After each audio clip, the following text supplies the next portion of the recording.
Welcome to किस्मत secret. Bihar की राजनीति में दो नाम हमेशा चर्चा में रहते हैं। एक वो जिसने बिहार की राजनीति में जन्म लिया और दूसरा वो जिसने बिहार की राजनीति को नया चेहरा दिया। और आज हम बात करेंगे उसी चेहरे की जिसने कुर्सी को चेस बोर्ड की तरह चलाया, कभी बीजेपी के साथ हुए तो कभी विपक्ष के साथ।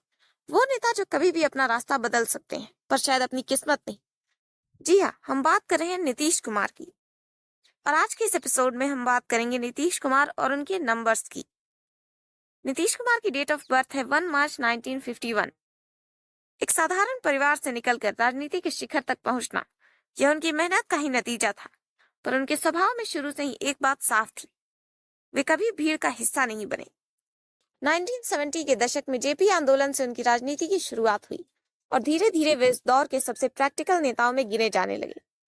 लेकिन उनकी राजनीति में एक सवाल हमेशा बना रहा, वे किसके साथ हैं। उनकी न्यूमरोलॉजी को देखें तो उनका डेट नंबर 1 है, यानी सूर्य का नंबर, जो लीडरशिप, अथॉरिटी और कंट्रोल का सिंबल है। और उनका फेट नंबर है 2, जो मून का नंबर है, यानी इमोशंस, डिप्लोमेसी और फ्लेक्सिबिलिटी का सिंबल। यह कॉम्बिनेशन बहुत ही इंटरेस्टिंग है क्योंकि नंबर 1 वाले बहुत हार्ड होते हैं, किसी की नहीं सुनते, अपनी मनमर्जी करते हैं।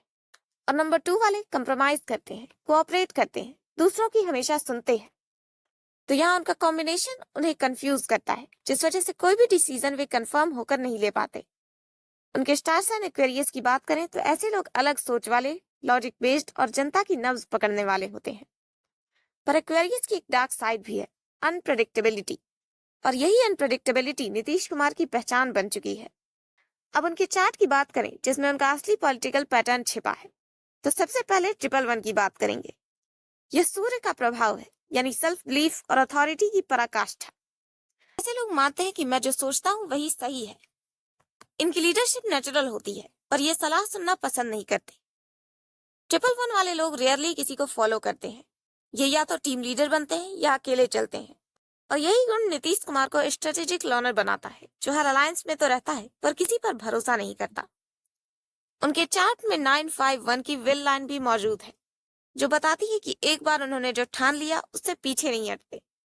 इसी विल लाइन की वजह से ही वे जिद्दी नजर आते हैं। राजनीति में यह विल पावर उन्हें बनाए रखती है पर इमोशनल फ्लेक्सिबिलिटी कम कर देती है।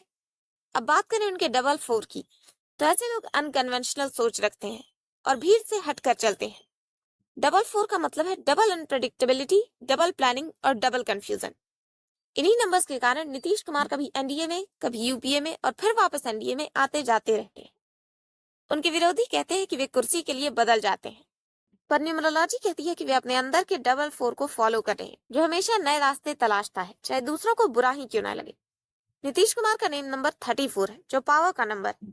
ऐसे लोग आसानी से बहुत दौलत कमाते हैं पर इनका मन बुरी चीजों की तरफ ज्यादा अट्रैक्ट होता है।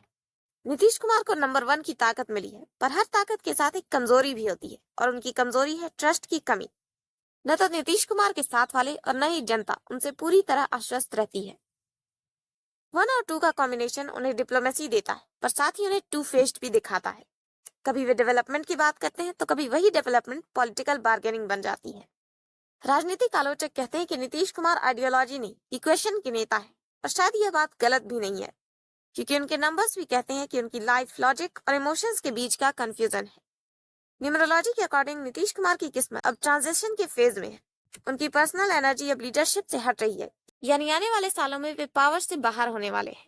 पर अगर वे अपने 444 को स्टेबल रख पाए तो बिहार में एक बार फिर उनकी जीत के नारे गूंजेंगे। और अगर वे ऐसा नहीं करते हैं तो जो अनप्रेडिक्टेबिलिटी अब तक उन्हें बचाती आई है, आने वाले समय में उनकी लाइफ में अनबैलेंस भी ला सकती है।